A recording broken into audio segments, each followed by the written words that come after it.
Hey guys, welcome to another version of Wisdom Wednesday, right here before Christmas. We're finally getting in the Christmas spirit here at Austin Dental Spa and here in Austin, period. We had a little snow last week here in Austin, Texas, while it was 55 degrees up in Denver, Colorado, because some friends of mine called and said, is it really snowing in Austin? It was 32 degrees here and it's 55 in Denver. Go figure. But anyway, it did help us down here in Central Texas get ready for the holiday spirit. Not going to be a white Christmas most likely, but at least we had a white Thursday night. The next day it was up to 70 degrees again. So snow didn't last long, but it sure was fun to see. So anyway, happy Hanukkah started yesterday. Merry Christmas, and we're coming up on Happy New Year. So it's that fun time of the year. Our health tip today is Sonicare toothbrush. Stupidly simple Sonicairs. They've been around for years. They keep improving them. I happen to prefer Oral-B's. What's the difference? They're both ultrasonic brushes. They move at an ultrasonic speed. The difference is the Sonicare vibrates at an ultrasonic speed and the Oral-B rotates in little groups of tufts that rotate at an ultrasonic speed. But they both do the same thing. The significant part is they both create turbulence. When you put them in your mouth down along the gum line, the turbulence sends out waves like waves on an ocean, and those waves at an ultrasonic speed break up the bacteria. Bacteria are kind of like gang members.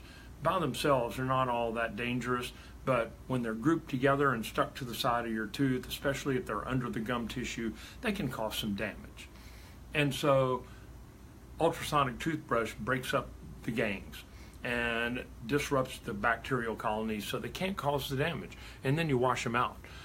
So also, what's important for you to know is we have contests going on for the foreseeable future. Every month we're giving away a free Sonicare toothbrush or a free water pick, which is a subject for another day, that help you with your bleeding gum issues and help you keep your mouth healthier. All you have to do is come to Austin Dental Spa, do a creative check-in. You're automatically entered in the contest, and the most creative check-in for the month wins the prize. So come on in and see us. Speaking of bleeding gums, that's our subject for the day. The oral systemic connection is a term that wasn't even used back in 1975 to 79 when I started dental school, when I went through dental school. It only came around about 15 years ago, and a lot of people still have never even heard that concept or understand what it is. But you can't go to a dental meeting anymore without at least one seminar on the oral systemic connection. What does it mean? Oral, systemic, the rest of your body. It's the physiologic connection between what's going on in your mouth and what's going on in the rest of your body. What's the connection? Well, bleeding gums, chronic inflammation is really the key. Our area in dentistry just happens to be this, but bleeding gums is a state of chronic inflammation. And just like Crohn's disease or ulcerative colitis and lupus is a chronic inflammatory state. It's an autoimmune disease, but there's inflammation in the body. Prolonged inflammation in the body causes the immune system to change, sometimes permanently, but definitely at least while the inflammation is going on. And the significance to you means your immune system is not going to protect your body as well as it would and could and should. So you're more prone to diseases, high strokes, increased incidence of heart disease, increased incidence of low birth weight babies, and early term pregnancies.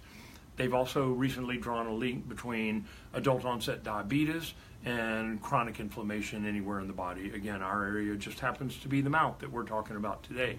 But periodontal disease certainly does fit into that chronic inflammation category. The real exciting stuff that they're working on now is they've drawn a link between people that have Alzheimer's or pancreatic cancer. There's a high incidence of those people that also have periodontal issues. They haven't drawn the link the other way around where they're saying, oh, because you have periodontal disease, you might have a higher incidence of getting Alzheimer's or developing Alzheimer's or pancreatic cancer. but they're working on it, and we don't know whether they're going to prove that or not, but they know it goes the other way around.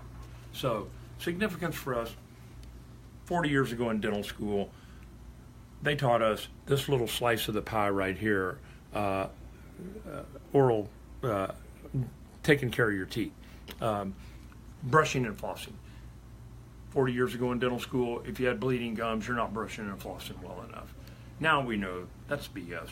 There's 17 other possibilities, from not getting enough sleep, which will affect your immune system, to herbs that start with G, have a tendency to make your gums bleed more. It doesn't mean it's an absolute given that just because you take something with it that starts with a G that you're going to have bleeding gums, but there is enough people in the population that is the case for, that we have it on our list. Immune system problems, blood disorders, all those things can contribute to it. And most people don't have just one. They have 3 or 4 factors all coming together and causing their gums to bleed. So if you've got bleeding gums, you've likely got one of these 18 things going on in your mouth, possibly more. That's where our first step is to figure out what's going on, what brings you to the table, and then we can figure out what we need to do to fix it. Another technology that we've got now that wasn't around until 15 years ago, this company is called Hain Diagnostics out of Germany. There are several other companies that are competitors now, but they all do basically the same thing. They have taken 13 bacterial types and identified that any of those 13 potentially can cause gum disease. They rate them from the nastiest, most aggressive ones to the least aggressive ones, but they're all pretty aggressive. You can see this particular person was high in the not so nasty ones and fairly low in the red ones. If this were reversed and the red was high, this person would definitely have periodontal disease. So just cleaning their teeth wouldn't help them that much, because they're tolerant to this particular type of bacteria, and it's the nasty kind that eat away at their gums and bone. So they'd have to be put on an antibiotic frequently, probably once a year, just to keep their gums under control. But we know a lot more about it now.